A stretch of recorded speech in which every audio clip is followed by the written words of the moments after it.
So today I would like to share my personal experiences about monastic training. What are the fundamental principles of training do I undertake?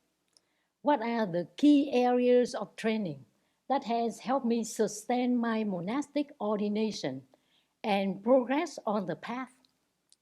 To me, making a formal commitment to ordain, going forth from household life to homelessness, having a shaved head, wearing a robe, and taking on the precepts is just the outer process of going forth. However, the inner process is about going forth from self-centered thinking to seeing in terms of Dharma, from confusion to clarity, and from a life of being half awake or not awake at all to wakefulness.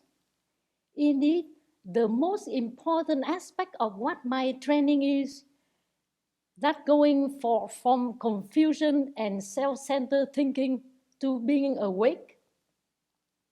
When I reflect on the whole process of going forth in my early monastic life, I realize that I forgot the part about waking up, about going forth from confusion to clarity and seeing in terms of Dharma.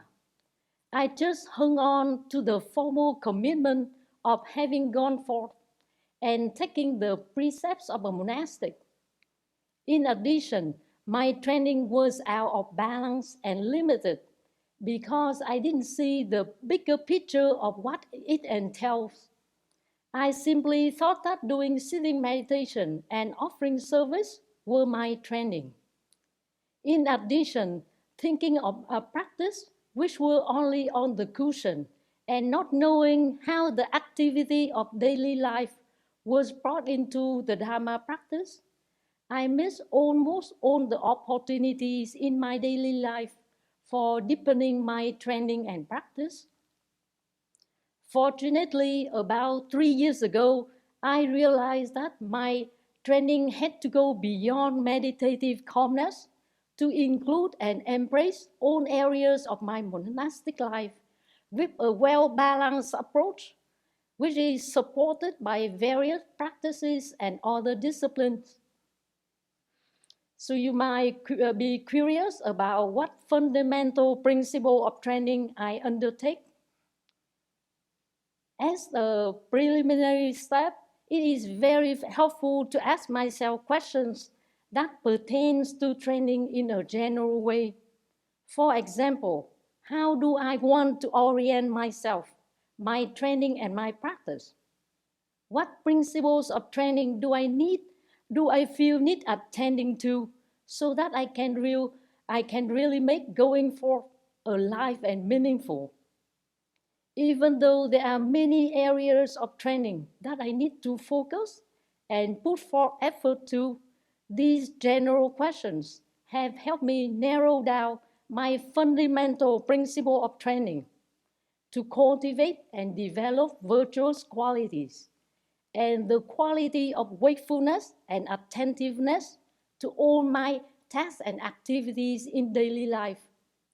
Next, I would like to share some key areas of my training, which I have oriented myself with these fundamental principles of goodness and wakefulness to help me sustain my monastic ordination and progress on the path. First, I strongly believe that living in a community is an invaluable opportunity and a fertile environment for training. However, it can be rather quite difficult for a majority of monastics to make that choice, as we have a very strong individual self-identity and therefore constructs so much dukkha around that identity. With this individualism in a Western culture, we don't have a lot of experience living in a community, nor do we understand the benefits of living with and learning from other people from diverse backgrounds and with different habits and way of being in the world. But this kind of interaction Living and working with other people 24 hours a day is a powerful training and practice. As Vero Children mentioned in her teaching last week, that living in a community is like the rock in the tumbler. If I live on my own, my rough edges would not be exposed and worn down through that kind of bump and grind with other community members. Reflecting on the importance and benefit of communal life in terms of my training has helped me appreciate how fortunate I am to be trained in a community and to have endless opportunity to transform my mind and heart, especially to reduce my self-centeredness, my rules of the universe, and my afflictions. Second, another important aspect of training is to keep my precepts as best as I can because it helped me establish a strong foundation of integrity and virtue. It is very true that the better I keep my precepts, the more favorable short-term and long-term effects I experience in my monastic life. However, at the beginning, I feel obligated to follow the monastic disciplines and guidelines because I felt constrained by them. Gradually, as I find a sense of inner contentment within constraint, I am more appreciative of the benefits of following them when I realize that they are an essential part of the path that brings positive results, enrich and enliven my training and practice. Third, cultivating and developing virtuous qualities such as humility, respect, integrity, patience, and generosity is one of my fundamental principles of training. I have found these inner qualities amazingly beneficial to help me overcome my pride, arrogance, jealousy, and selfishness. Throughout the day, I try to make a conscious effort to steer my mind toward those brightening and uplifting qualities of mine so that my mind become more peaceful, joyful, calm, and at ease. As the result, my health improves so much and I'm almost allergy-free. Fourth, reflecting on how I perceive offering service and challenge my perception of work is a very important aspect of training and an off-cushion practice. I used to view offering service as something I had to get done, as something that kept me from my study and practice, or feeling a burden in some way. If I challenge them, I can learn to bring mindfulness, energy, and a sense of relinquishment into the offering service period, which helped me develop a continuity of attention and reflective clarity for my Dharma practice. In the Dhammava scripture, verse 21 said, heedfulness is the path to the deathless. Heedlessness is the path to death. The heedful do not die, the heedless are already dead. In addition, I can recognize that offering service is an opportunity for giving, for generosity, for service, and for putting forth effort for my own benefit, but also for the benefit of others, especially to serve the Dharma. Fifth, training myself to frequently reflect on how I rely on people's generosity and kindness to offer us the four requisites has helped the inner quality of contentment and gratitude arise in me more naturally. Otherwise, my untrained mind is constantly seeking something more, something different, something better, or something other than what I have. In addition, this aspect of training also motivates me to practice more diligently in order to repay people's incredible kindness, to be a worthy recipient, and to live a simple, and modest lifestyle of a monastic.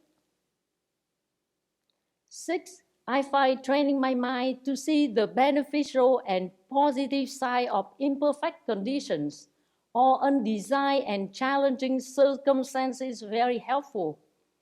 This kind of training reduces my inner complaint and prevents more misery from perpetuating longer. At the Abbey, we change room once a year. It is an wonderful opportunity to apply thought training for that special event. For example, I will have a chance to get rid of extra stuff if I'm going to move into a smaller room than the room that I currently live in. Or I can get up uh, early to exercise before the morning practice if my room is close to the entrance. To be honest with you, I don't want to be elected as the president of the Abbey Complaint Club because I have enough duties and responsibilities already. 7. Part of my training is to pay attention to and practice monastic etiquette, protocol, and comportment. By practicing mindfulness with clear comprehension, I am more attentive to my behavior and manner and my physical postures. Personally, I think this aspect of training should not be underemphasized at all. 8. Increasing my environmental awareness. A neglected aspect of my practice for a long time is my new commitment to cultivate and develop as part of my training. Since I bring this environmental awareness into my daily life, I try to use things fully, to care for things I use, to reduce waste, and to reduce my consumptions to natural resources, to reuse and to recycle as much as I can.